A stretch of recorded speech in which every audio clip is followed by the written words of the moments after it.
This will be the second version of the same video that I made because Valve introduced this wild boost bug before patching it up just now. So naturally this is going to be an updated version of the first video covering the update right after Skins Monkey. Skins Monkey is an automated service that lets you trade skins instantly for a fee, sign up now, and get up to $5 bonus. Simply add items from your inventory, then find skins that matches your current balance. Site offers live support 24/7. You can also top up your balance if you're missing a few dollars, and there's a lot of skins to choose from. Visit my link down below to get to Skins Monkey. First patch note focuses on giving more XP to casual players, which suits me perfectly since I recently started playing casual to own noobs and collect cheating reports. But the update is really just there to help players without kills, since XP is now also rewarded for simply doing damage. Overall, it's a fair change to the whole casual ecosystem. Speaking of casual mode, in the past, anyone could vote change the map at any time, forcing the vote window up in the middle of the round, which also included people spamming no because no one in their right mind wants to change the map when it's already live. And it seems that Valve understands this. First, they added a new command for community server owners to restrict votes more easily based on rounds or time played, and on Valve's official casual mode, players can only vote to change the map at the end of the match or during the first round. Similarly, on Deathmatch and Arms Race, they changed the formula to allow map votes on the first minute. Overall, these are very good changes. But now we get to a big one. You guys remember the boost bug that literally every pro has wanted fixed since pretty much day one? Well, the patch note reveals restricted upward movement of a player when a teammate is boosted on their head. Now this was a goofy segment in my previous video because we all experienced this boost bug for a couple hours until Valve went and fixed it just now. So ultimately, the good news is that it's fixed. And I've already removed the first version of this video. The big question now is if the pros will notice a difference after this update, which hopefully they will, only time will tell. Now this next patch note out of context is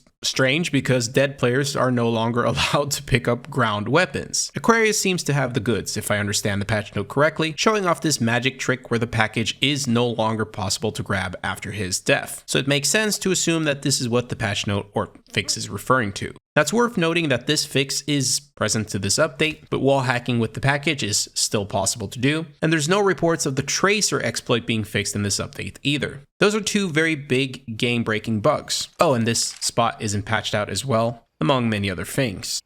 But let's move on. The game had an issue where the team selection screen would overlap with the buy menu, and this has now been fixed.